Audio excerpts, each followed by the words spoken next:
welcome back to the Meg and Amy show. How are you doing, Meg? How is it going? Where the heck are you? Yes, I am not in my usual location. No figuring out all about it all today. Yeah. So there's no figuring it out, but maybe there's something to learn. So tell us, what are we learning about where you are? All right, I am at our place in the Monterey Peninsula, where it is currently a toasty 55 degrees. That's Fahrenheit. Your favorite? Yeah, which is cold for June, I have to say. Yeah, it's summer weather does not come to the Monterey Peninsula. Does it look like it'll get better in the afternoon, or is it just now it's just going to be a kind of Yeah. cold day? So why are you in the Monterey Peninsula if it's cold? Well, that's not as fun of a topic. My mother-in-law, we needed to move her into assisted living. It's a stage of life that is not the most fun, but we're really happy that she's going to be well cared for, and she is really close to this location that we're in. So that's good. You wouldn't know anything about aging parents, though, would you? I would not. No. Yeah. So on our side, this does seem to be like a trend for people of our age group.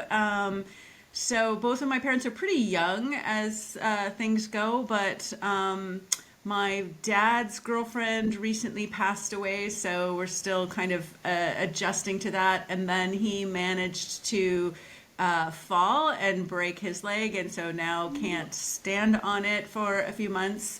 Of course, the nice sister is taking up most of the supportive role in this and is not only helping him out, but also decluttering his life after having Wow. a big shift. So, yeah, lots happening in I that. have a nice sister, I must say. Everybody tells me that my sister is so nice, and I have no evidence otherwise. Yes. Nicer, did you think say, I perhaps? think the nicer is implied, and the curiosity of how there could be such niceness is very clear. Nobody is quite understands how that happened.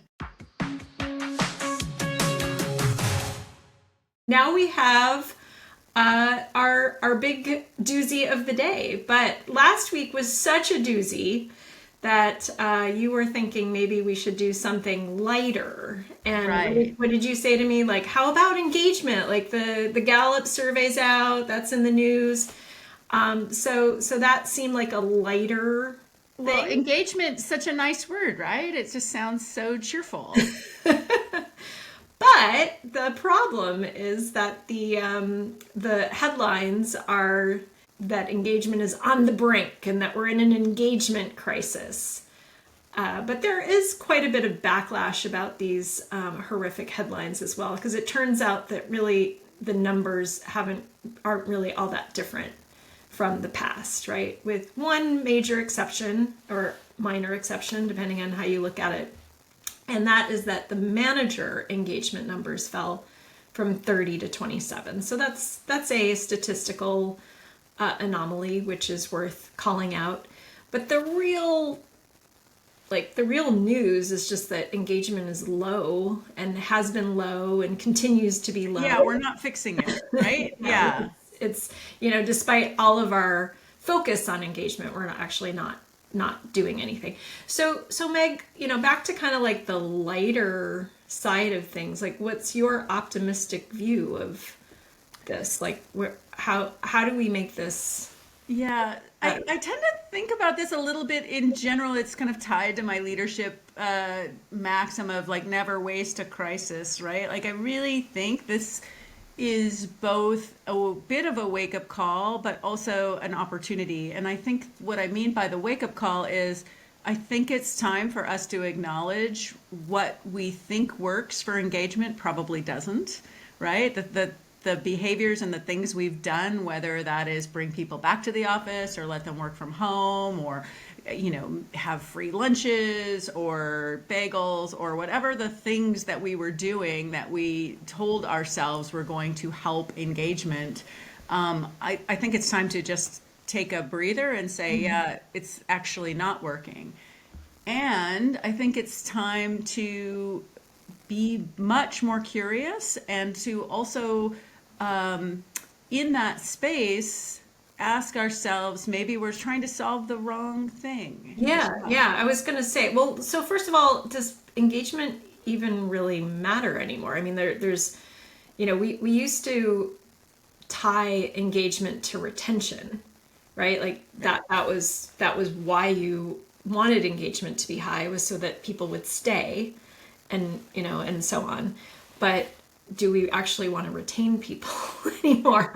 And is that metric important? And you've even written about this. I think in March you wrote a blog post that retention is a terrible metric.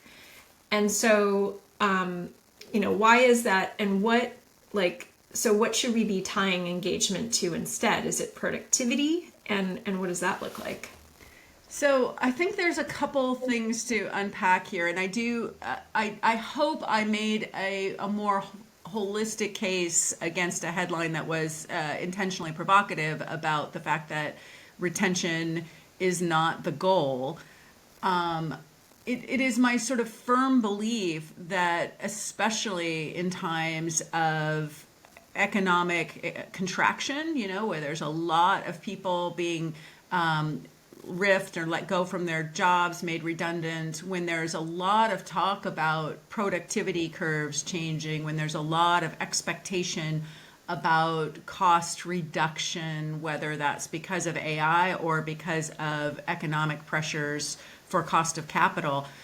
I think that these broad brush things that we've tried to do, which is say we want to retain people because it costs more to acquire people, or we want to develop skills because it costs more to acquire skills, or the inverse, all of those things, to me, I think, again, we maybe get really fixated on the tactics and lose a little bit of the first principles plot about what problems are we trying to solve.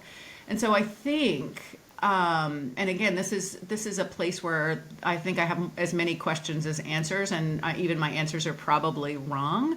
But I think what we have done is we have unintentionally created an additional tension of complacency, because what we have created is a HR profession that believes that retaining employees is the solution versus equipping employees to achieve the goals of the business, and to equip them to do that in a way that's market competitive, so that both their jobs and skills are valued and protected, and so that the company is growing and thriving, so that there's more resources to apply to helping employees thrive. So again, it's like we've created a spiral of scarcity that's caused us to invest energy in keeping things the same and trying to make people feel better about that. And the reality is things are not the same, and therefore we're at a fool's errand in that. I just have to pause here and just make sure that everybody understands that you were at like a wine event in Sonoma last night, and you just spouted off all this like really smart shit. So I don't get it. It doesn't go away with a hangover. Yeah. Yeah, Meg's brain just keeps chugging along. Well, anyway, that's really good. So another thing that you talk about a lot, Meg, and this is kind of back to why engagement actually does matter, because it's not about retention, right? It is about that productivity and about making the business successful and reached market competitiveness as well. And the thing is, if people are disengaged, they'll have low work output and have worse outcomes. But even worse than disengagement is the creation of negative work, right? And so this is another one of your mantras. So what is negative work? Meg? Yeah, I have to credit this with a colleague from decades ago who was making this comment about another colleague, Okay, and so no ideas. You don't really have any original ideas. none. I just remember them well and All right. reuse them. Yeah. But the construct of negative work is super important to me because I observe this all the time.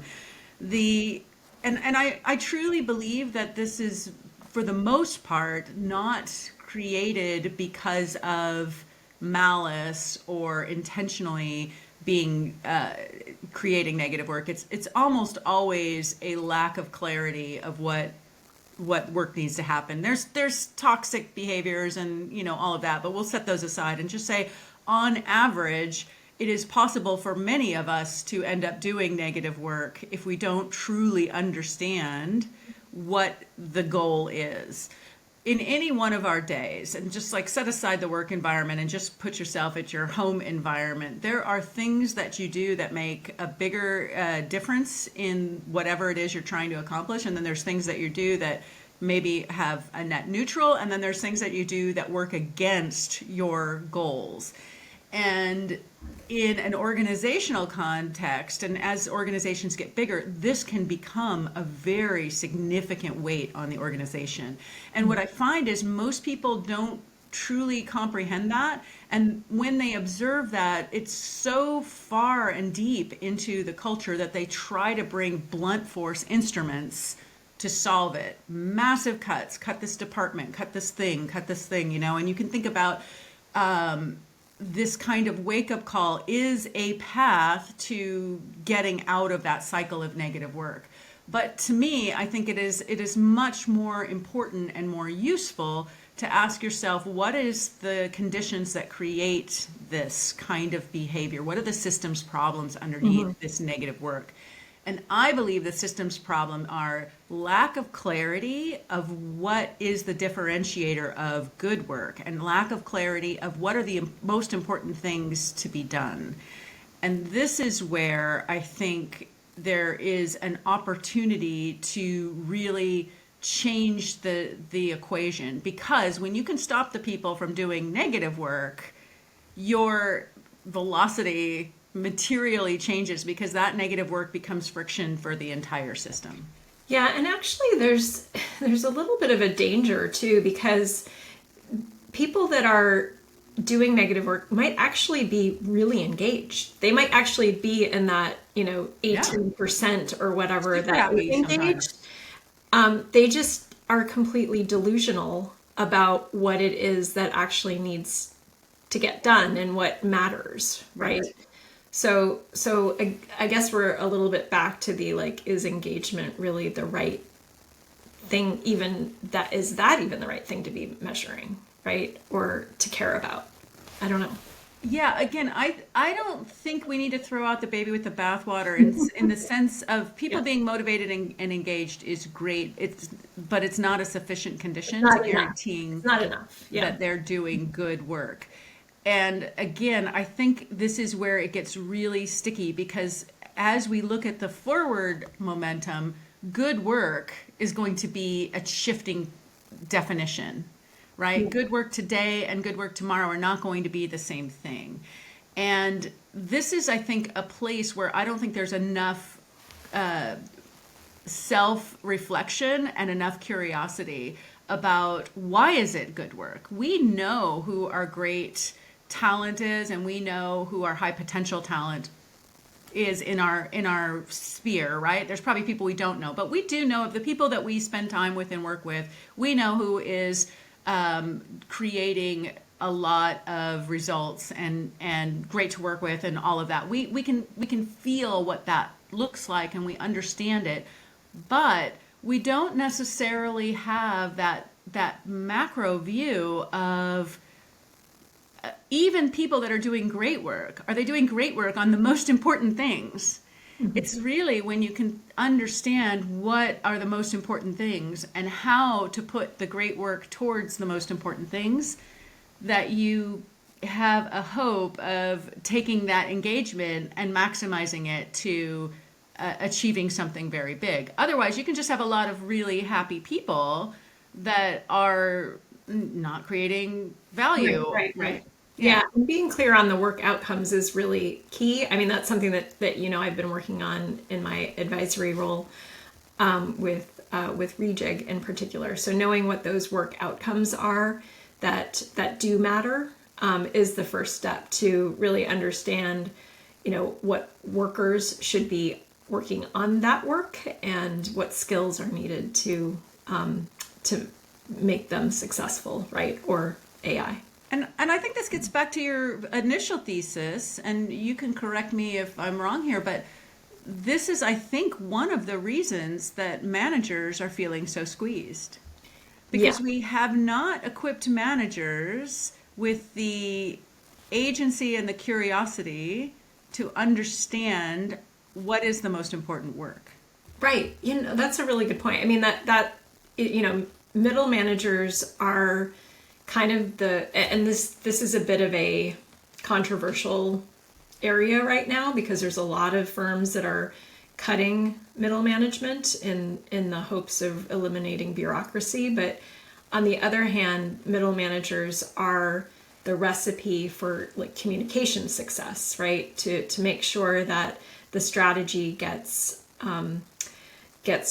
moved into an execution mode. Of course, that there's lots of issues with that because it doesn't always go very well. But if you have an organization where the middle managers do completely understand the strategy and they are really able to put those terms into an execution focus for their teams, then they are absolutely critical. And without that, you kind of have this huge gap between strategy and execution, right?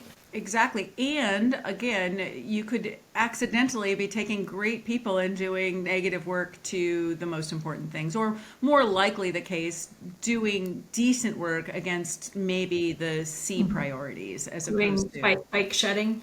Exactly. This is a very like the execution side of bike shedding. What is bike shedding, Meg?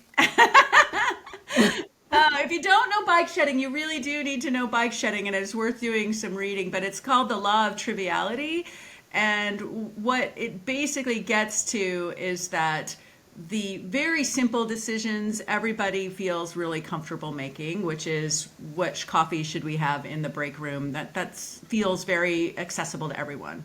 And the very big ones, the ones that require a lot of knowledge, should we go to Mars, I don't know, whatever the big things are, most of us don't quite feel equipped enough to weigh in and have a conversation. But then there's the middle layer of things, why the law of triviality, they're kind of trivial, which is how should we make a bike shed? Where should we put a bike shed? And here everybody has an opinion, and you will find you'll spend all your time discussing and having an opinion about something that's just not that important, but everybody feels qualified to weigh in and have a point of view about. And the really important thing that you're trying to figure out for your business, like, are we going to be in business next year because AI is changing how our customers are engaging with us? Nobody feels fully equipped for it. And so that becomes something that doesn't ever get really addressed because everybody's a little bit of afraid of it. So yes, bike shedding is the intellectual part of the execution of doing the wrong things. All right, so let's dig into managers a little bit. So we did see the drop in engagement. There was another article that you had found from Lenny's newsletter, I believe. That's just this week too, yeah. That really showed that managers matter, though. So it's so important. Whether it's dropped or not, it's too low because it matters so much. And so what we saw is that there's, in Lenny's newsletter, is that there's this huge correlation between direct manager effectiveness and worker sentiment. So, if you have a great manager, your career outlook is great, your belonging is great, your commitment is pretty good. But if you have an ineffective manager, right? So those managers do matter so much. I think so first off, Lenny's research was around tech industry specifically, Yes. so it feels more intuitive to us, but I think that this would probably be similar in most industries, because we all have known for a long time the adage, you don't leave the company, you leave the manager. And I think anybody that's worked for any amount of time recognizes the personal benefit you get when you work for an amazing manager, and the drain it is when you work for a less than amazing manager. So in some sense, this is very instinctual and intuitive. What I think the two of them together create is a real clarity of why this manager engagement is so important. And it is, at the end of the day, I don't think we fully appreciate just how much managers impact well-being at work. And I really think that is the core that's going on in here, is when we say and think about how employees are thriving and how they're able to bring their best self and best skill to the workplace, managers are critical to that. And in this moment of change, in this ambiguity age, the need for that is more, but we're not necessarily equipping or enabling managers to understand what that scope shift is. And we're creating this narrative, and to your point, like, oh, middle managers, it's overhead, we have too many layers, all of this. We're creating this narrative that managers are the problem for what is structural challenges within an organization, as opposed to figuring out why are managers struggling and how do we better equip them. That's a good point. Yeah, I mean, a really great manager is going to be a great communicator, from what we were talking about before with the strategy to execution, and then also a compassionate coach, right? Coaching the workers to be their best selves in a compassionate and forward-looking way, right? And so when we're seeing in the headlines, like all of these headlines about flattening and getting rid of managers, and that's in big tech, but it's also in places like e-commerce, where Match Group, which is not just Match.com, but Tinder and some other ones, they're removing 1 in 5 managers. Now, they seem to be doing this, again, kind of with that idea of removing bureaucracy, but it's also really a bit around, like, well, maybe AI can do it better, right? AI can step in and do that communication. AI can be your compassionate coach. Like, what do you think? Is that bullshit, or is there some truth to that?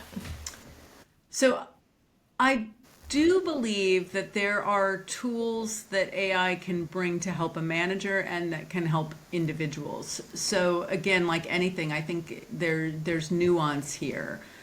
But I don't think that, at the end of the day, I believe that there are roles that are force multipliers in your organization. So, in tech, architects, force multipliers. You have great architects, you are able to break through on things you're not otherwise. Designers, great force multipliers. You have great designers, you end up thinking about things in a different way that really matter to your customer. And I think managers, helping people feel seen and understood, appreciated, and identifying potential.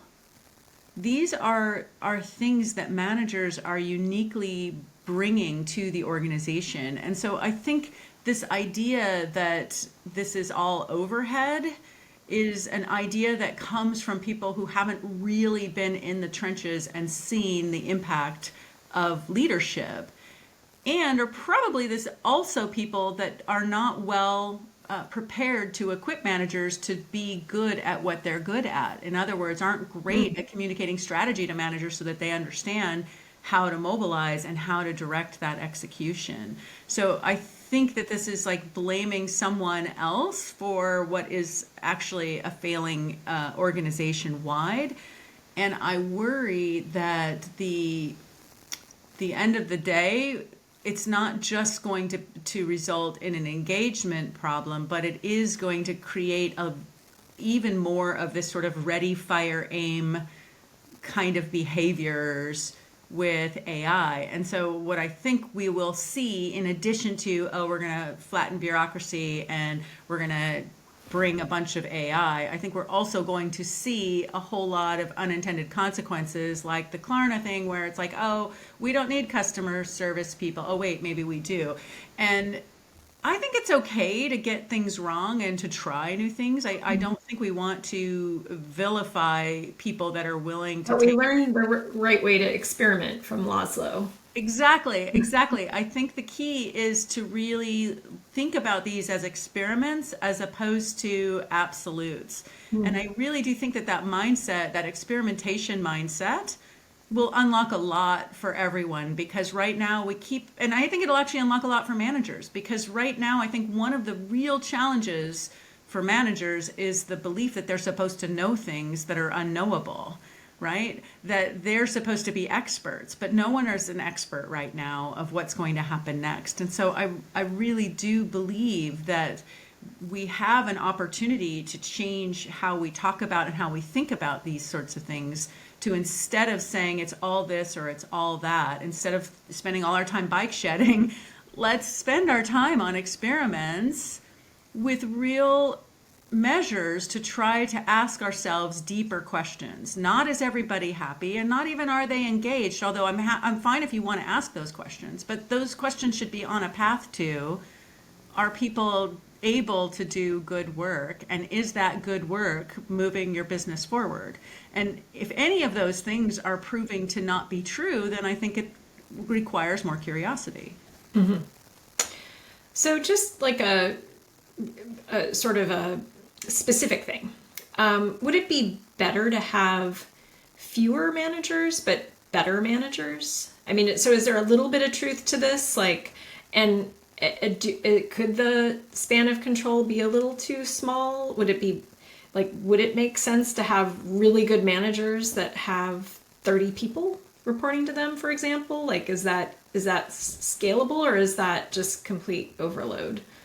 You know, I'm nervous of my own bias here, because I would say a couple things. I think it is always better to have fewer better, right? And I think that's just a personal bias. So I'm very much, 10x employee kind of mindset. And I think 10x manager, absolutely. Killer managers are fantastic and, should be celebrated and valued at a much higher level. So that part I think I'm on board with. What I worry about with the span of control argument, I'm always just a little bit suspicious when there's a metric without clarity of what you're trying to drive, because a metric sounds to me like you're reverse engineering a financial result as opposed to a human result, and I prefer to think about it together as opposed to separately. As a former manager, the idea of having 30 direct reports or even 20 terrifies me. Exactly. Like, I don't see myself, and this is again where I might have my own limitations. I don't think I'm a great manager anymore when I have that many direct reports. So that could be my own limitation. Maybe there is somebody that's a great manager of 20 people, but I have not observed that because, there's only so many hours in a day. And I'm also not a fan of the kind of Spotify model where some people are just people managers and then some people are managing work. I believe that, like, to be a good manager, you need to appreciate the work people are doing and understand it. And I understand some business models don't work that way. Consulting didn't work that way. The person that was responsible for my career progression was not the person that was responsible for my client engagements. And I always found that a little irritating, So there's a ton of personal bias in there. Like, maybe I'm running up against my own limitations, but I fail to see and have always pushed back on this idea of, just have so many direct reports. Yeah. That will solve the problem, All right. Well, we'll need to come up with our ideal span of control, our ideal manager setup, everything. We'll do that in a future episode, maybe. Yeah, let's figure out a scorecard. Like, what is the real scorecard that would indicate to you someone's a great manager? Yeah. But so what could AI do to make managers better or to help managers? So I think AI can help equip managers to better understand their business context. I think it can simplify and break that down for you better.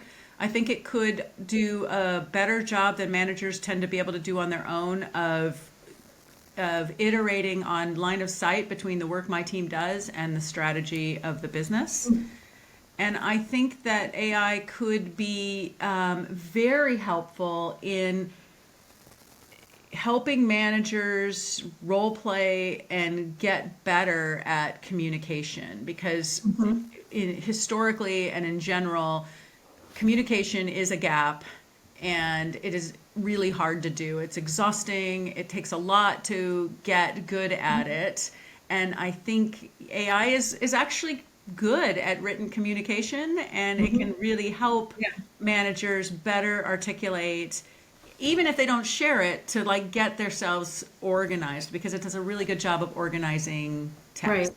Yeah, I think that's amazing. The like all of those things in terms of, whether it's strategic planning or it's communicating or just connecting the dots for everyone, it's so important, but it's so hard for people to make the time, right? Because they're constantly fighting fires and that sort of thing. So, I mean, some of it is like, oh, can you, I feel like a lot of the talk of helping managers is on that other side of, how do we make their fires easier to manage and the administrative and all that kind of stuff. But if we could actually also really help them with that strategic planning and that line of sight and so on, that would be huge. Patty calls that working on the business versus in the business. I think managers get trained really well to work in the business and really struggle on how to work on the business. And I do think that there's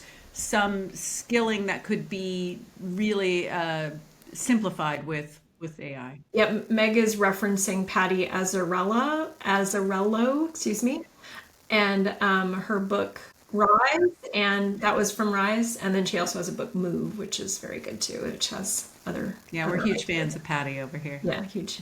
All right. Well, anything else on engagement, you think, or are we ready to move to Leadership Corner? I guess I would just say that I feel that there is, like, this is a scary time, but this is also truly a time for optimism because it gives you a chance to redefine what success is in a moment where everybody's sort of scrambling and unclear. And so I guess my recommendation to managers who are feeling squeezed or that are struggling is, number one, I believe it's true. You are being squeezed, so you don't have to feel like you're being gaslit about that part of the conversation. But I think that in that squeezing, you have an opportunity to take a step back and ask yourself, do I need to shift my skills and my approach to leadership and management? And I think there's never been a better time to give yourself that permission. So I think this is a chance for people who are ready to do something different because what they're doing is not working. I think this is a chance to step up and redefine what you're doing. And shift from what to what? I think you would shift from a understanding of management being that you have more expertise than the people that work for you, to a understanding of management that your role is to mobilize collective intelligence of your team. Leadership Corner, you ready? Leadership Corner. Yeah, it's a good one today, right? Yeah. Okay, this one was sent in by one of our avid fans. Friend of the show, yeah. Friend of the show, yes. Okay, and it's very relevant to what we just talked about. All right, it's a long one. Here we go. With the current trend of layoffs affecting our industry, I'm curious about how leaders handle the difficult decisions of whom to let go. While it's straightforward to address low performers, the reality is that cuts often extend to potentially high performers as well. This becomes even more complex when the directive comes from higher up, such as a board or CEO, rather than being a decision initiated by the leader themselves. You've never had to Never. Yeah. Yeah. execute on a layoff, have you, Meg? Yeah. How many times do you think? Oh, good Yeah, Lord. I don't know. Far too many. Far too many. I think I think if I were to net it out, I would say it's probably been like every other year of my leadership Yeah. life. So a couple things. I do think it's important in this moment that there's probably two sets of listeners that are tackling this, right? There's the listeners who maybe have recently either been let go themselves or, have somebody really close to them that's been let go. And there's a ton of emotion and stuff to work on there. And then there's the people that got handed a like make a decision, which is what this question is asking. I would like to speak to both just a little bit because I feel like this is a big topic. So number one, the reality is that it probably at some point in your career, potentially multiple times, this will happen to you. And I think it is very, very important to recognize that this is not a failing of your skills or abilities, and this is not an indictment on your ability to be a great worker. This is a indication of market complexity and bad luck or bad timing or wherever you happen to be in that moment. And so I want to remind all of us, and this is people making these choices and people impacted by these choices, that I have yet to see this experience happen where eventually, as the entire story plays out and the person ends up doing whatever they end up doing next, that they did not find some benefit for having had these kinds of changes. Yeah. It does work out. And I say this not to diminish the choice of having to choose who goes, but like it is helpful to remind yourself that, there is opportunity and it does work out for people. And so while it's awful and it's difficult and it's emotional, it is also something that you really can benefit from saying, what will this look like a year from now, 5 years from now, 10 years from now? Because I think that gives you some grounding and context. So I just want to start there and then I'll go more. I don't know, Amy, if you want to reflect on that part of it. Yeah, I think that's really, really well stated, Meg. I'm obviously always a fan of whatever you say most of the time. I mean, other than, when you're bugging me, but but generally speaking, really good. Yeah, I like that very optimistic attitude. Just, in terms of like how we make decisions, right? I mean, so, you've probably heard of the, like, who would you keep in the boat, in a life-saving situation. And that's kind of the ideal scenario, but it's really difficult because, in my experience as a manager or as a leader, like everyone in the boat has a different set of talents and a different set of strengths. And it's not, sure, there might be like the one 10x person, but whatever, that's one person out of a 10-person boat, and you need to reduce by 2 people. Obviously, that 10x person isn't going to go, but like who of the other 9? All of the other 9 have incredible strengths. They have incredible talents. They're making your team better, etc. It's possible there might be one that is struggling, and that's obvious, but if you need 2 more, who are those going to be? And that's really hard.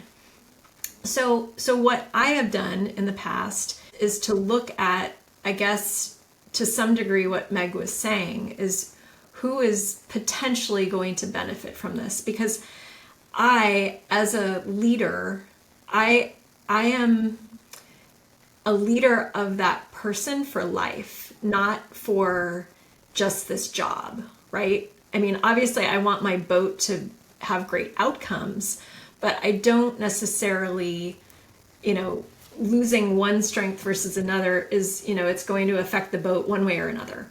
So, I look at, okay, well, who might actually benefit from leaving, right? Whether it's because they've been there a long time. They've outgrown their role, yeah. They need a new experience, or maybe there's just kind of like not the best fit, or they're, maybe they're a little burnt out, or, like just something like those kinds of intangibles, I would say, are a bit of how I'm looking at it. So that would be kind of like my compassionate coach approach to selecting those individuals, and even so, it's super hard. It's super hard, and I would say a couple other things. It's never like, no matter what seat you sit in, you're never in the, oh yes, I want to get rid of 3 people mindset. In fact, there is a forcing function that's outside of your own comfort zone. So first off, like, I think just acknowledging that is important. It will always be really hard, number one. Number two, I think, to Amy's point, understanding what's the best future for the people that work for you matters. I think the other thing is what is the challenge ahead of you, not the challenge you've had up until now. And so oftentimes, if it's significantly a big problem, what I will do is I will spend a lot of time getting grounded on what am I going to do differently with a smaller team, because it's going to be less and it's probably going to be different. And who do I need to help achieve that new remit? And so I start also with that. What is the future place this boat has to go? And what skills and strengths and capabilities and energy do I need to help us get there? And then I'm making a decision about placing people into those new slots versus suggesting something about their work is deficient or not needed anymore. This is a bit of a Patty Azzarello reference too, which is like, figure out your future org, figure out your future setup. How are you, and that starts with like, what are the work outcomes? Again, what is it that you need to accomplish? What are the strategies, et cetera? And then figure out, okay, well, what's your org structure? And that may be just, you're a new leader, there's been a big change, or it could be that there's a layoff, some sort of triggering event to have you figure out that future org setup, and who and what skills you really need for that future. The other thing to remember is most of the time you have very little time to make these decisions. I've seen them come through where you had to figure it out in 24 hours. Yeah. And so the one thing I would also encourage is that the pre-work happens well before you get handed any sort of remit, whether it's to the positive of expanding and growing a team or to the negative of reducing a team.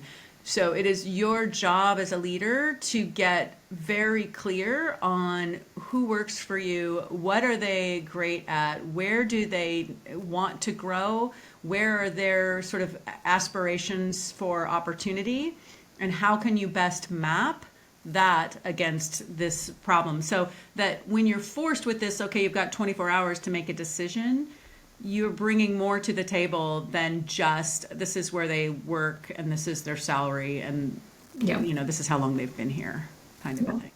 Well, that was a juicy one. Thank you, kind listener, for submitting that one. That was a great one. Yes, look at us, we have fans. All right, so let's wrap up. What did we learn today? Let's see. I learned, I guess, a lot. I don't know. What did I learn? What did I learn from Meg? I learned that her brain doesn't care about wine. It's just, which is interesting, because I'm headed to a party with Meg tomorrow night. So we'll see. I think that one's tequila, though. I think it's that one's gonna be tequila. So we'll see Friday morning if she's going to ambush me with any big ideas. Having the tequila myself will not be helpful. To be fair, you would be ambushing me with some sort of let's do a whole bunch of things first thing in the morning. So that's true. Come on, let's move our bodies. Exactly. No, let's move our brains. No, let's move our bodies. All right, what I learned, let's get to serious things. What I learned is that we need to be having more conversations about the value, the benefit, and the growth and change of management, because I believe that this is going to be a really important topic that keeps coming back because there's just too much change happening. Yeah, it's And been pendulum swings, I think, right yes. now, right? Oof. And if managers are the differentiator between loving your job and being thriving in your job and not, I think it would be really remiss of us to not take seriously how do we equip managers to do that better without it killing them, because right now it's burning them out like crazy. Yeah, it sure is. Love it. Okay, well, so next week we'll be welcoming our guest, Dave Liu, who's the founder and managing partner of Hyphen Capital and co-founder of the Asian Leadership Center. Amy and I are both fangirls, and we're really looking forward to There that. are. Yeah. You can check him out on LinkedIn, and he's got a great blog on Substack as well. If you wanna bone up before the episode drops. And I do want to just ask everyone to please submit questions. It was super fun to get that question in, and please do subscribe to the Meg and Amy Show and spread the word. Yeah, we're really grateful. This has been a lot of fun for us, but we really do appreciate the feedback and the ideas, because we're all about ideas here. So let's invent the future together, people. I believe in us. Make every day count.